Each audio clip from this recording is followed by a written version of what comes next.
Hello and welcome back to Seagulls Central. My name is MacDonald and it is so good to be back. Thank you so much for tuning in again and sticking with this channel. I'm really sorry for being so missing in action. I think my last upload was back in August, so it's been a good few months. But honestly, life's just been so busy and crazy. I've been following the Albion as usual, home and away. But life's just got in the way of me being able to do videos like straight after matches and reactions and stuff. I've been away quite a lot, work, it's been mad. So I really do apologise. And I've had a few messages from some of you guys, asking when I'm coming back and what's going on. I really do appreciate all the support you guys have shown to this channel and to my videos. I really, really appreciate it. So since I've missed a few games, I figured I need to do something a bit different to launch my comeback. So what we're going to do today is, considering we're kind of 10, 11, 12 games into the season, there's an international break, I thought we could take stock a little bit. We could take a look at the squad. We could take a look at the games we've had so far. We'll do a little rundown where I basically rank and review every single Brighton player in the Brighton squad so far this year. I think this is going to be an interesting one to go through because generally the team's been pretty good, hasn't it? Like overall, we've done well, an unbelievable start to the season, and I think it's going to be tough to rank people. I've altered the ranking slightly so no one really gets properly shafted, because I think that would be unfair considering how well everyone's doing at the moment. But I think it'll be quite good. There's some real standout candidates at the moment. There's people who've barely played in minutes.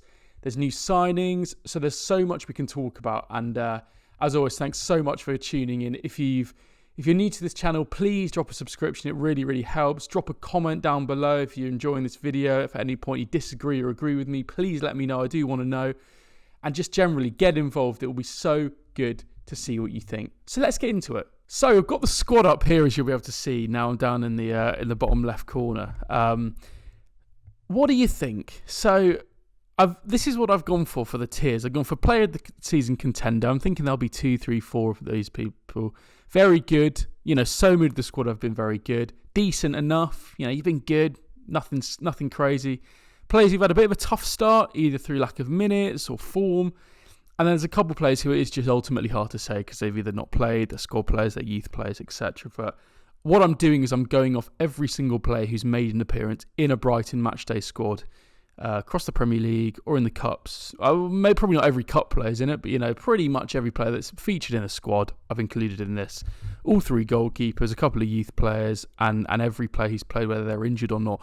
So let's begin. I'm probably going to start with the goalkeepers. Don't know what you think. And then I might just pick at random, and we'll talk about each one. I think the obvious one at the start with the goalkeeper, we're going to take Cahill, and I've got to put him in hard to say, really. I think otherwise it's a little bit, what else can I do? I think he was on the bench for some of the Cup games we had. I think he might have been on the bench for the Liverpool game.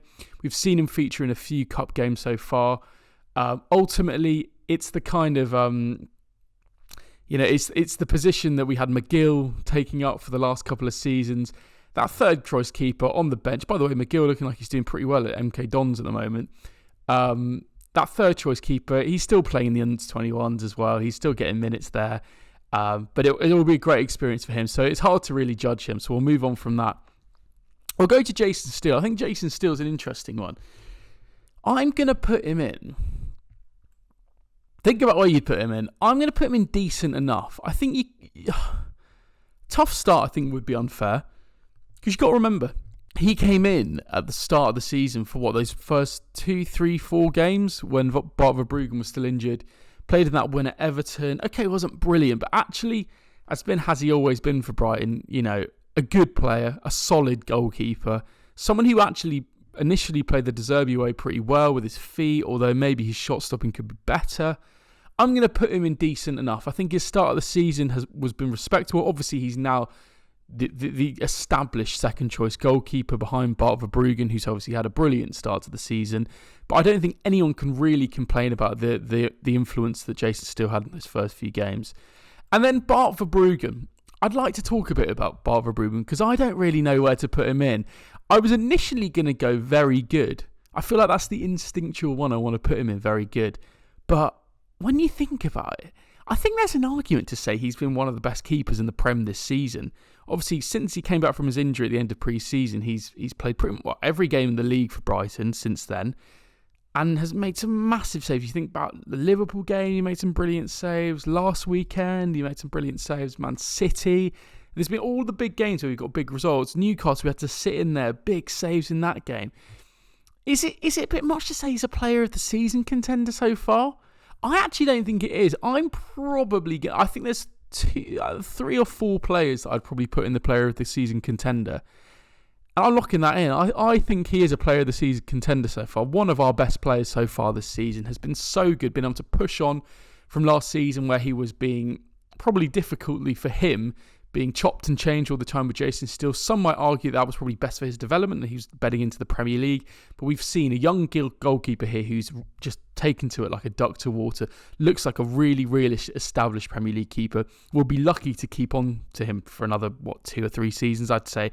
After this season, I'd imagine we'd get maybe one more out of him, and then a big club's going to be sniffing around depending on their goalkeeper situation. But when you compare it to kind of Robert Sanchez and the way we were able to move him on and bring Bart Bavrugan in for basically 10 million quid cheaper than we sold Robert Sanchez, he's been absolutely fantastic. So props to him. Let's start rattling through these. James Milner. So you got to remember, he came at the start of the season. I remember that first day win against Everton, the 4-0 win. Him and Weaver in the midfield, they were pretty decent. And obviously Milner played most of the games in pre-season, alongside players like Ayari, when we didn't actually have a really bulked out midfield. Was Baleba injured maybe or unavailable at this point? I'm going to put him in decent enough. I think with Milner, it's obviously difficult because, his age, his consistency at this point. Obviously, he's an incredibly consistent player with performances, but in terms of availability, he's not really been able to do it for Brighton in recent weeks. But that start to the season, I think, was very, very good from him. Surprisingly good. Obviously, we'd seen him play at right wing, left back, right wing back, left wing back last season, all over the shop. We rarely saw him actually in central midfield, and then we saw him in central midfield for those first few games of the season. I was actually very surprised. I thought he was very good. I thought his incisive passes through the midfield, through the lines, was very impressive. So actually, I think saying decent enough start, he has had a decent enough start, albeit the injuries that he had. Then we'll move on to Danny Welbeck. Now, Danny Welbeck, I think we got to put him in player of the season contender, don't you think? In terms of the goals he scored so far this season, the impact he's had, kept players like Evan Ferguson out of the team. When João Pedro's been injured, he's been, talismanic for Brighton. You compare it to... You don't compare it, but you look back on when he joined the club, 2020, a 1-year deal. He's now here 5 years later, essentially. Still banging the goals in for Brighton. And, he's probably not the best finisher at the club. I'd probably say Evan Ferguson is, but he's shown such a maturity, such a different side to his game. He can run in behind. He can hold the ball up for Brighton. He can score goals. He has that predator's instinct in the box. I think for me, he probably has been one of Brighton's standout players. Probably in the top 3 players for Brighton this season in terms of impact he's had. Obviously, there's so many players that have been so brilliant. But I think it would be so unfair not to put him in. He is a player of the season contender at this point, isn't he? He absolutely is.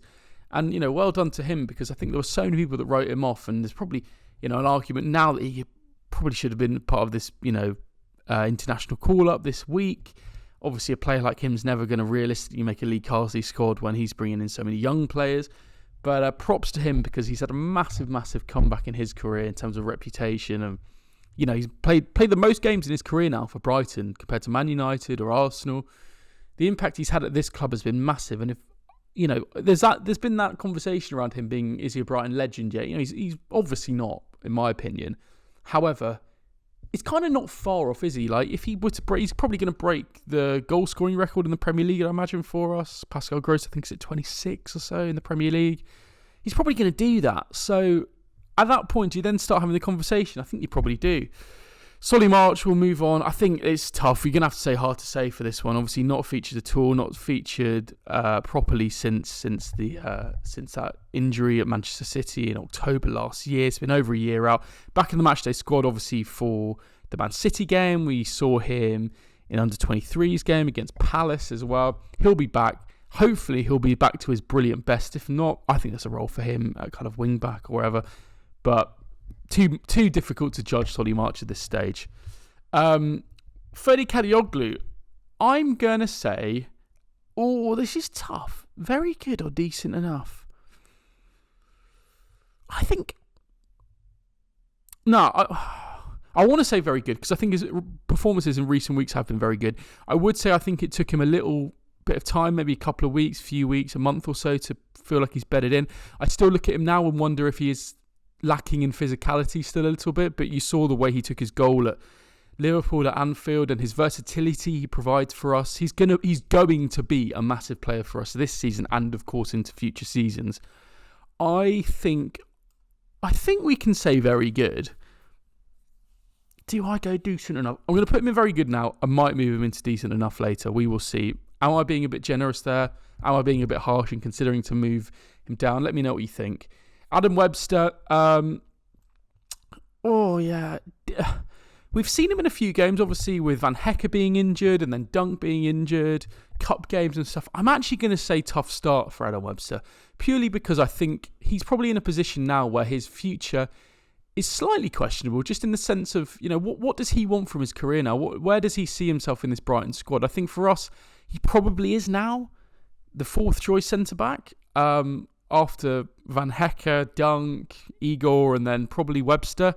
Obviously, at the moment, Van Hecke and Igor performing a brilliant partnership with Dunk's injury. Dunk, in some people's eyes, probably in mine, faces a fight on to get back in this team. Adam Webster has actually been good for us this season. I don't think he's been poor at all in the performances he's featured, but he is a bit part player now. He's obviously a fabulous squad player in terms of his impact, but in terms of minutes, he's not getting that. So I think from his perspective, he will be feeling it has been a tough start for the season for him personally. You could probably say decent enough, or even very good, just in terms of the performances he's delivered, in terms of minutes, the whole encompassing aspect to what you need to be to kind of be ranking a player. I think you're going to have to say he's probably had a bit of a tough start. Let me know what you think. Do you agree with that? Do you not? Do you think that's harsh? Do you think that's unfair? I don't know. Right, let's move on. Lewis Dunk. Now, Lewis Dunk obviously out injured at the moment, but, is our captain. He's our leader. He's not a player who you could ever put down in a tough start or hard to say. I think he's been good. Obviously, last season, I think he found it a bit more difficult. It was ironic, really, that when he was getting into the England call-ups and in the England squads, it was probably off the back of a season where he wasn't as good. The season before last season, I think he was excellent. But last season, not as good. I think he's been very solid for Brighton this season. You have no complaints. I don't think you can really say he's been at fault for goals, particularly. He's still our absolute leader. The player that deserves a statue outside the ground for what he's done for the club. I'm going to say decent enough for him. I don't think you can particularly say very good. Obviously, we've missed him in recent weeks. He's not played every single game like he often used to do a few years ago. He's still a huge player for us, probably one of our biggest players, most important players. There's absolutely no doubt about that. But I'd say, yeah, decent enough. He's had a decent start to the season. I think, obviously, you can't account for the injury. So that probably puts him, takes him away from having a very good start to the season. I'd say decent enough. I think that's fair enough. Let's move on to Igor Julio, though. I think this is a great one. I'm really, really loving Igor at the moment. I'm going to put him in very good. I think just for recent weeks, what he's done in that partnership with Jan Paul Van Hecke, we've obviously we saw him in the early stages of the season as a kind of cup player. We saw him in those early cup rounds, coming in when Van Hecke was injured, playing at left centre-back there. I didn't think he was brilliant alongside Dunk, interestingly, in some of those games. Obviously, we had some good results with them, those two on the pitch. However, I think in the last few games, you think back to Liverpool, you think to Man City, you think some of the games before that, I think Newcastle was involved in that as well. Igor's been absolutely monstrous for Brighton. I think on the board, he's fantastic. I love the way he can drive through the pitch with his kind of mazy little runs he does, his physicality, him and Van Hecke, you're not going to say they pocketed Haaland, but Igor against Haaland, it was so good to see. I think the good thing for Igor, from his perspective, is that he has had to prove quite a few doubters wrong, really, hasn't he? Because coming in last season, the talk was all about how he was a De Zerbi signing. He wasn't a Brighton kind of first choice signing in terms of centre-backs they wanted to bring in. Brought him in for, 15, 16 million quid. And kind of played the odd game, was part of games where we got absolutely battered last season. You think back to those Luton games. I think he played that Fulham game when we lost quite badly as well. He had a tough moments, but actually this season he's been a rock and he's forming a really nice partnership with Jan Paul Van Hecke. So I'm going to say very good. I think he's had a really, really, really good start to this season, and he'll be unlucky if he loses his place when Lewis Dunk comes back, I think. Right, we'll take it from the right hand side now. Let's go with Julio and Ciso. I'm going to say tough start. Obviously, he's been in a few matchday squads. He's been in quite a few matchday squads, come on quite a few times. I think he might have started the odd game, but has had his fair share of injuries. Obviously, he was away with the international team. At points, came back with a few niggles. He's a player who I think has struggled so far this season. Obviously, not getting as many minutes as he probably would like, with players like Rutter doing so well in that kind of 10 or kind of second striker position. Matt O'Reilly coming on doing so well. And I think he is a player in CISO at the moment who's still looking a little bit selfish in some of his play. I think he's a player who needs to be coached a little bit more to kind of really get the best out of him. I think he's got that tendency. Obviously, we know he can score these unbelievable rockets, but I think he's still got that tendency a little bit to kind of come on and just absolutely batter the ball and kind of will end up in the stands, and kind of you wonder, oh, for God's sake, man, like, come on, try and play in the game a little bit more. And I think there's a maturity there that needs to develop with him. Obviously, he's still such a young player for us, and I've got so much faith that he's going to be huge for us going forward. You know, given there were moments last season where he really looked like he was taking that responsibility really on his shoulders, and stepping up to the play. I think it's been a bit different this season. Obviously, our attack is so much more stacked than it was last season and the season before.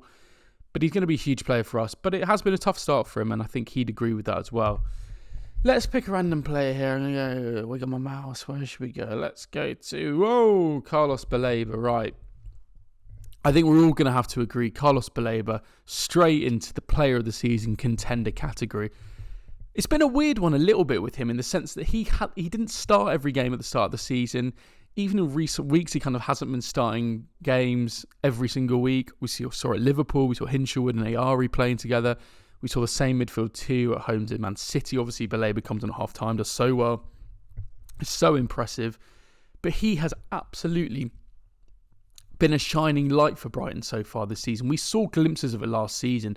We saw his ability to take the ball in tight spaces, drive through the midfield, ping passes left and right. We saw flashes of that, but he also looked a bit positionally suspect at times. He looked a bit physically incapable at moments last season. I think he looked a bit immature in terms of his decision making. However, this season he's really taken it upon himself. You heard Matt Riley talking about how he loves playing with Carlos Baleba, although admittedly it's only been probably about 20 minutes worth of football so far, because he just bashes into plays. He's obviously seen that in training, and he's going to be the next one off the production line. Of course he is. You know, you hear the sniffings around from teams like Arsenal talking about him. Who knows where he's going to go, but in my opinion, he's better than, he's a similar kind of player to Basuma, I think, in terms of that style and the kind of body shape and the way that he can move in and out of players and wriggle and worm through the midfield and drive with the ball in a way that Caicedo was a bit more of a breaker, I think, and a kind of sitter. I think Baleba can move the ball forward a bit more like Basuma did sometimes. I think he's probably better than both of them and will be better than both of them. Caicedo obviously unbelievable at the time. Basuma, remember we said at the time he was probably the best player at the club at that time, around when Mark Cucurella got sold as well. Baleba, younger, or probably similar age to them at the time, and just looks so good. If we can keep him next season as well, I think that would be brilliant. I think we probably will. And then after that, I think it's probably ready for him to move on in terms of where the club will accept an offer. And we've got players like Malik Yakule coming in, and et cetera, et cetera. But I think Carlos Baleba, what a start to the season. He needs to get more minutes. Obviously, different horses for different courses. I do get that. But I think he's given Fabian Hurzeler a real selection dilemma, in my opinion. Cam Pepion, he's going to have to go in hard to say. Obviously, featured on the bench in a few games, featured on the bench in a few cup games. Did he start a game in the cup this season? I think he actually might have, But it's hard to say. He's featuring more in the under-21s at the moment. Obviously came on, I think, was it in Newcastle last season to make his Premier League debut? Was it Newcastle? It was somewhere, wasn't it? When they won, I think. And he looks like a tidy little player. I can't imagine he's going to be a player who really breaks into this side. He's probably going to have to move on eventually, but it's difficult to say. Obviously featured in some squads, but tough to say. Let's pick another random one. Matt Sweefer, right, let's go. So, where are we going to go with Matt Sweefer? Obviously, so much talk when he came in at the start of the season. Finaled, obviously so gutted to let him go. Players like Arne Slot wanting to bring him into Liverpool. Liverpool sniffing around for him. He started so well at the start of the season in that first game against Everton. I remember him and Milner in the midfield looking really good. However, you think back to the Wolves game and the difficulty he had there, giving the ball away in the final third and ultimately getting punished. It's a real wake-up call in terms of Premier League football for him.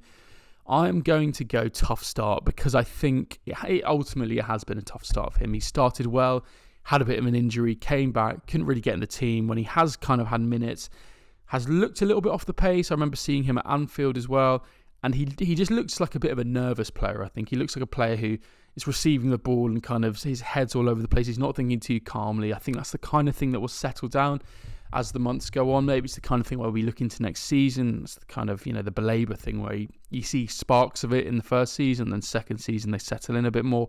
It has been a tough start for him. I have faith that he's going to be able to turn this around. You can tell he's a top player, and he's going to be a player that can, dominate midfield for us going forward. But the great thing is we have so many options in the midfield at the moment. So, I think it would be different where he might have opportunities to kind of resurrect that form a little bit. But when you've got players like Belaber, Ayari, Hinshelwood, doing so well in that midfield, I'm sure there's more that I've sort of forgotten about. It makes it a bit more difficult for him to kind of take those opportunities. He obviously had one coming on against Wolves and gave the ball away and has looked a bit nervy at times. He'll come good. I do like his style. I like his gait and his build. And he's tall and he's strong. He adds height to the team. He's a good passer of the ball. I think he just needs to get up to speed a bit more, but that kind of thing will come. But it has been a tough start for him. Let's move on. Let's rattle on through these. Let's go Kaoru Mitoma. I'm going to go very good for Kaoru Mitoma. I think he started the season so brilliantly. I think, there were questions around him last season, I think, around some people, just in terms of how he obviously had such a good start to the season this season. And you look into last season where I think people were going, has Mitoma fallen off? Is Mitoma really good as we thought? Because he came in, once De Zerbi started, kind of really got into the team, then looked so electric, so dynamic, and then maybe tailed off a little bit last season. But I think the whole team found it a bit more difficult with Europe and so many more games and probably not really having the real depth of squad that we do this year, that we probably needed a bit more last year. But I think he's looked back to his brilliant best. He's such an exciting winger, probably the most exciting winger in the league. Still has that amazing ability to just drift past players. Has been so important for some of our attacking play this season. Crucially, when he's been available, he's pretty much started every game for Hurzeler. He's had a very, very good start to this season. He's returning to that form that we saw 2 seasons ago. The only thing I will say with Kaoru Mitoma is I think while he's so brilliant in getting us up the field and moving up past players and dribbling through players so easily, I just think he is lacking in output. And I remember bringing this up a few months ago. No one really said much about it when I brought it up. No one really agreed with me. But I think there's so many times he kind of gets into good positions and doesn't finish it off, doesn't make the right pass, doesn't get that assist. Of course he does. He's a clutch player at moments. You remember it last season in the Cup against Liverpool and so many great moments. But I think that should be, he does so much good in terms of his build-up play. I think he does need to start adding goals, and that's ultimately why he's not at a big club in terms of, a big top 6 club. One, probably the age profile as well, but also I don't think his output's fantastic, and I think we need a bit more of that from him. But this season has been very, very good for Kaoru Mitoma, so he goes into the very good category. Let's move on to Jack Hinshelwood. Homegrown boy, I'm going to go into very good. He's been another player who has come back from an injury and has taken to the season really well. Obviously, we saw him in pre-season looking good. I was worried he might be playing it like right back or left back a bit too much. I remember seeing him at QPR, he came on and Hurzeler put him at left back, I think, and I thought I really wanted to see him in midfield. He's had such a good breakout season last year, and he's looked fantastic. So many midfield performances where him and Ayari in recent weeks have looked so assured. I remember thinking at Anfield in that first half, particularly I was in the away end, thinking that he was brilliant. His ability to glide through players, he's got that physicality where he can get into a tackle, barge players off when headers in the air. At 18, 19 years old, he's going to be a massive, massive player for us. And I also like that he's not been spoke about too much from kind of the wider media or kind of football fans too much. He's in that England setup and the youth setup. He'll probably get an England call up in the next year or two. It's been a really, really promising start to the season for Jack Hinshelwood. And, when you look at other players like, Belaber getting headlines, I think Jack Hinshelwood is one where all Brighton fans see it themselves. And I guess it's a case where he'll probably want more people to be seeing it. But it's been a great start. And our midfield with him, Ayari, Belaber, Weefa, it's really strong. And I really, really like it. Let me know what you think. Do you think that's a bit harsh? Do you think he's a player of the season contender? I think probably just because of those. There's been a few performances where I think he's fallen off a little bit and kind of not kept it up every game and maybe not played every game as well. You can't say player of the season contender, but a very, very good start to the season for Jack Hinshelwood. Imari Samuels, we're going to have to say hard to say. Obviously, I think he played in the Cup in one game, in that Wolves game in the Cup. It's hard to say. He's a youth team player, isn't he? Ultimately, he's probably one where he might get let go and sent out on loan or sold. But it's hard to say for Imari Samuels, so we'll leave it with that. But doing well for the under-23s. Let's go Evan Ferguson. Evan Ferguson, I think you would probably say he's had a tough start, don't you think? I mean, you could probably say decent enough. He scored a goal or two so far this season. Come on, at times for Danny Welbeck. But Danny Welbeck's really nailed down that starting spot. And Evan Ferguson, obviously coming back from an injury late into the start of the season, has kind of been coming on here or there and hasn't had that massive impact. I think I'll say decent enough, actually. I think tough start's probably... He technically has had a tough start in terms of his availability, but I think for him, and what we expect from a young player, I think he's been decent enough. He's had a good, start to the season when we've seen him. He's scored his goals. He looked back to his best. I think it's about how, he'll want to be doing that regularly. And I suppose when you've got Rutter and you've got Danny Welbeck playing so well, other attacking players, Mitoma as well doing so well, and a Gruder and all these other Matt O'Reilly being able to come on.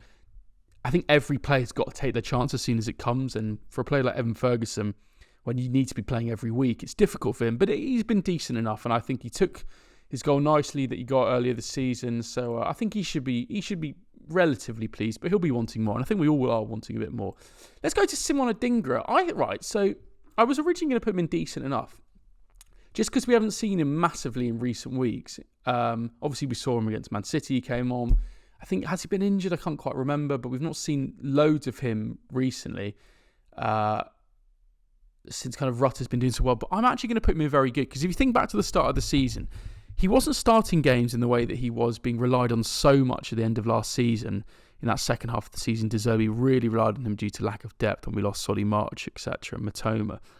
And he didn't actually start this season. We have Minteh on out at the right, and Adingra came on in, as a substitute in those first 5-6 games, and he was scoring goals and making assists like it was just, no skin off his nose at all. He looked so assured. He was obviously taken on the mantle with Ivory Coast as one of their key players. I think just because we haven't seen loads of him in recent weeks, kind of with the goals and assists, you've got to remember he's scored some clutch goals for us at the start of this season in those first five or so games. I think it was the first home game, and obviously the Everton game. He scored a good goal as well. I'm going to say very good. I think he should be pleased with his start. He'll be wanting more minutes as well. He'll get his way back into this team regularly on the right or left wing. But I'd say he's had a very good start to the season. Let's move on to Tariq Lamptey. I'm going to say tough start. I know he's looked good. Obviously, we saw him against Man City. We've seen him in a few games as a kind of flashing sub coming on and making a real kind of off-the-bench impact. I think for him, is this harsh to say? I think his time's probably coming to an end with Brighton. I can't off the top of my head recall his contract situation. I think it may be running out at the end of this season. I would be very surprised if Brighton offered him a new one. I would imagine he'll be in talks with new clubs from January onwards around his future. He's actually been pretty good when he's come on. I think about that Man City game. Was it Man City or was it another home game recently where he came on? He was really actually quite good and made an impact and got us forward. And when he plays as a right winger as opposed to a right back, I think he does make a real impact with that pace that he has. However, I will say I think he's probably had a tough start, not playing many games. He's not the right back for us, is he? He's not going to be the left back for us either. You got to say he's had a tough start so far this season. So I'm going to leave him in tough start. Let's move on. Let's go to Pervis Estupiñán. I'm going to say very good. Now, obviously, we didn't see a load of Pervis. Obviously, he's struggling with a bit of an injury on and off at the start of the season. We've seen him struggle last season as well with injuries as well. However, I think a player of Pervis Estupiñán's level, the cream always rises to the top with him. And we've seen it in the last few games. I remember at Anfield, obviously the Man City game, he's been brilliant. We saw Ferdi Kadioglu playing at left back in his first few games. I think he looked a little bit weak when Pervis came on to replace him in some of those games. I think he has changed the games often. I think Tottenham game at home as well, he was really, really good. He's reminded us how important and how good he is at that left back position. He is the starting left back for me. He is kind of one of the players of the season, not enough to go into the player of the season contender aspect, but I think his impact and what we've seen in recent weeks, maybe that's a bit of an overstatement. Let me know if you think that's too much to say, but I'm going to put him in very good because I think his start to the season, considering the limited minutes he's had, he's made a big impact. So I think fair play to him. Let's move on to Yacine Ayari. a breakout star kind of this season, I guess, hasn't he? Because, we saw him the season before De Zerbi's first season. We saw him in that from that January onwards. I remember he made his debut in the Cup in that amazing Liverpool game, but then didn't really have too much kind of to offer beyond that. Ended up having a couple of loans last season. I think it was Blackburn and then Coventry, or Coventry and then Blackburn, and kind of just came into the team through pre-season this season. Obviously, after having had a difficult midfield last season where we were relying on like Pascal Gross probably much more than we needed to, Billy Gilmour more than we needed to. Ayari, an opportunity arose in pre-season, and he really, really took it. I think you could say he's been one of the players of the season so far. I think people could argue that. I'm going to put him in very good. I'm being very selective with my player of the season candidates. I see why you might argue that. I would argue that. I could argue that. But I am going to land on the side of him just being in the very good category. He's been ultimately the breakout star. His physicality, his ability to play balls through the lines, win possession back. I think we saw it again in that first half at Liverpool with Hinshaw as well. He did struggle, I think, in that first half against Man City. Obviously came up with a bit of a knock. But this is going to be his season. He's really breaking out this season. Hopefully into the next couple of seasons we'll see the best of him as well, because he looks like a top talent. Okay, let's move on. Here are the final kind of ones. The final, probably 6, 7 or 8 or so. Let's take it from right to left, shall we? Let's go Brian Gruder. I'm going to put him in... where should we go? I'm going to go decent enough. I think obviously came in with that big price tag. Or was it around £30 million or so? Young player. He looks so good. He looks so skillful. He kind of gives me a bit of the Riyad Mahrez about him. You can tell in a five-a-side match he would just be unbelievable. He'd be the best player on the pitch if you had to pick a five-a-side 11 of Brighton players. His technical ability looks fantastic. Only 20 years old. I think he's probably more of a central player. We've been seeing him out on the wing a little bit. Maybe that Foden comparison's actually a little bit better for him in terms of his style. I think he's a player who's going to need to up his physicality if he wants to kind of really make an impact in the Premier League. Although maybe not. Maybe this system will suit him quite well. I think you can say he's had a very good impact in the games he actually has played. However, just from the fact that he made an injured start to the season, hasn't played loads of games, hasn't started particularly many games, I'm going to put him in decent enough. He'll be very happy with his start. I'd imagine Brighton fans are delighted with his start. He's showing real promise. However, I think the most you can probably say is decent enough. His performances have been very good. But we've not really seen goals or assists yet from him. And I think he should be fairly happy with his start. Jakob Moder, I'm going to put him in tough start. Obviously, he actually has had quite a few games coming off the bench in recent weeks. We saw him, in the final stages of the Man City game. I think he came on in around the 70th minute. We've seen him in quite a few games actually make appearances. He's probably racked up a good 5 or 6, 7 Premier League appearances out of 12 games or so. However, he's not a starting midfielder. His contract's up in the summer. He's not looked back to his best since that injury, really, if we're being honest. It was such a cruel injury for him, out for over a year or so. And under Potter, such a versatile player. And I think he looks like he's lacked that kind of, that spark or something. I think we've tried playing him in that kind of left wing-back role. I think in the Cup we saw that.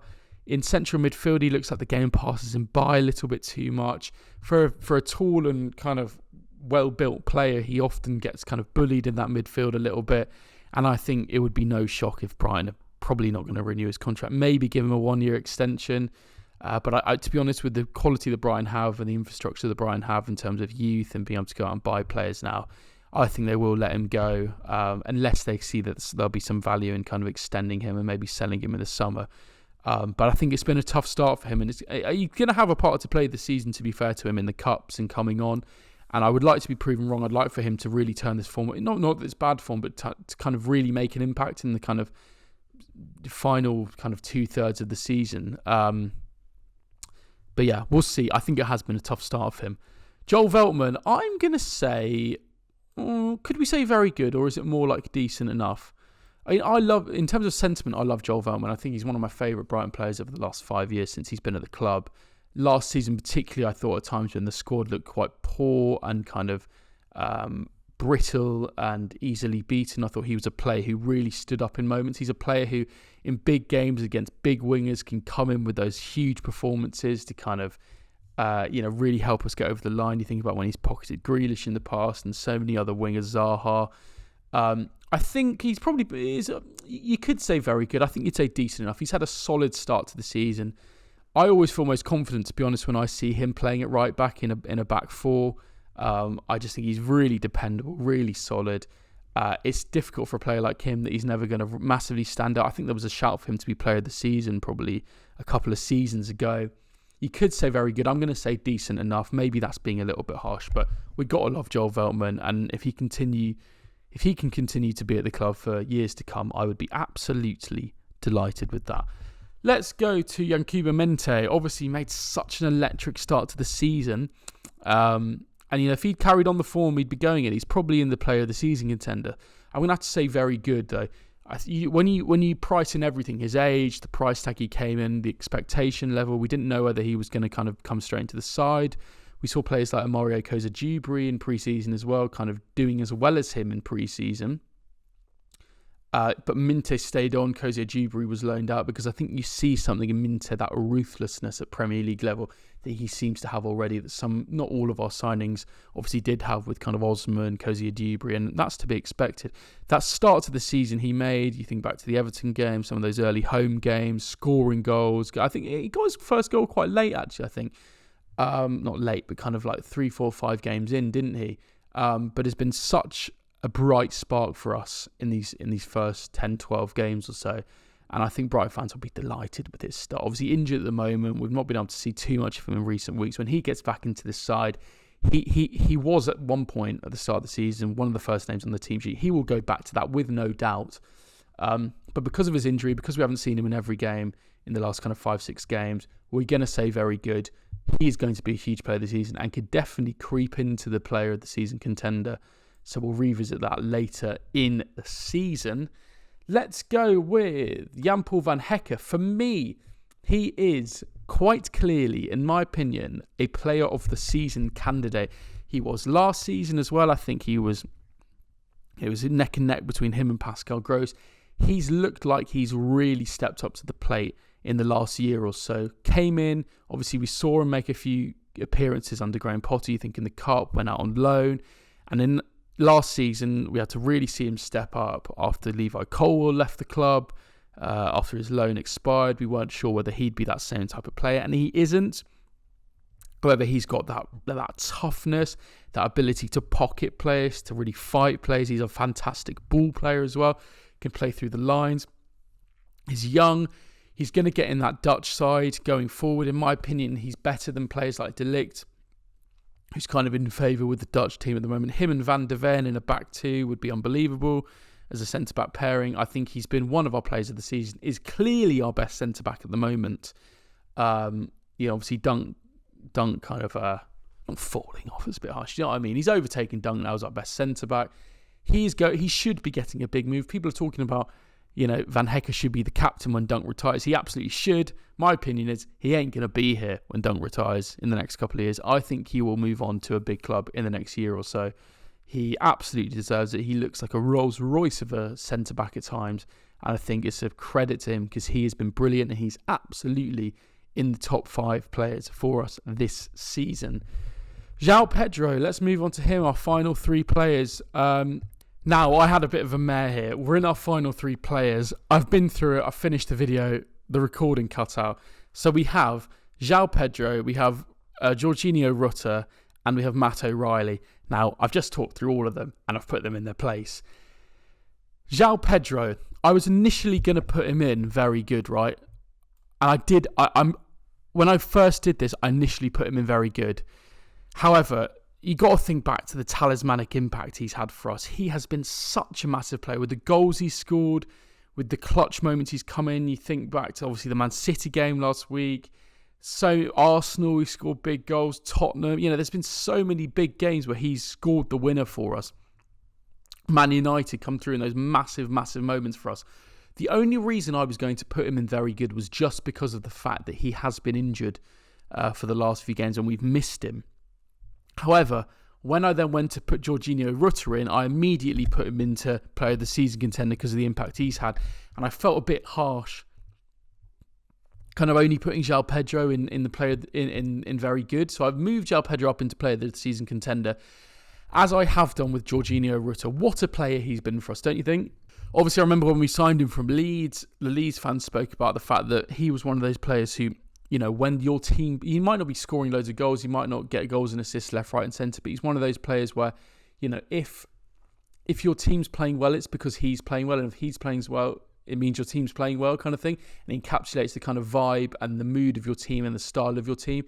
I love the way that he's a real fan favourite, and you can tell he works hard for the team, and you know, that ability to dribble past players, create that kind of excitement and spark in the box in the same way that kind of a Mitoma can do, really trick and play with defenders, and that team ability to kind of make the assist or drive the ball through and pass it to the next player. You know, he's a player who wants to score, wants to get involved. I love him. I think his whole vibe, the way he plays with football with a smile on his face, he's a player who Brighton fans have fallen in love with. And for me, he actually is a player of the season contender, because I think some of the impact and the performances he's had, he's lived up to that price tag. I remember the first couple of games, there were a few questions around him, but he's completely lived up to it for me. And player of the season contender in my opinion. And then the final one was Matt O'Reilly. So I think, you know, you've got to say he's had a tough start just from the fact that the injury that he did have and the way that he came in for that big money move towards the end of the window, right at the last knockings of the window, plays his first game against Crawley, within 7 minutes gets injured and probably misses, 10 games or so of the season. So unlucky for him. The impact he had against Man City was massive, and you can tell he's going to be a big player for us this season, scoring goals from midfield. However, for him, literally, it has been a tough start. You know, the impact he has had when he has played has been very good. However, he has ultimately just had a tough start. So I think you've got to say that it is a tough start for him. And I think that pretty much sums it up. He's going to be a big player for us this season. You can see it already, and it creates another really good option on midfield. But it has been tough for him. I don't think I'd make any massive changes there in terms of what I've done. I don't know if I love the fact that I've made kind of 6 players a potential player of the season candidate, but I think it reflects well on the team. I almost did think I might have more players in the kind of very good positions. I feel like there's more players in the kind of lower half than I expected there to be. But I think it's been ultimately everyone on this list so far this season has been good. I think there's been no bad performers. There's no one we could go, like, what the hell, you've been so bad. There's like an awful category. And that's why I didn't want to do that, because I think most players have been very, very good. But I'm happy with this. Let me know if you disagree. Do you think I've been a bit too harsh on anyone? Do you think I'm being a bit too kind in putting 6 players, for player of the season contender? Who would you move out of that? Who would you move into different categories? Let me know. If you've enjoyed the video, please drop a like. Let me know in the comments what you think, if you agree or disagree. And we'll get into it. I'll be back after the next game, after the international break, for a brand new review. Thank you so much for returning to my channel, watching this video. I hope you've enjoyed it, and I'll see you next time. As always, up the Albion.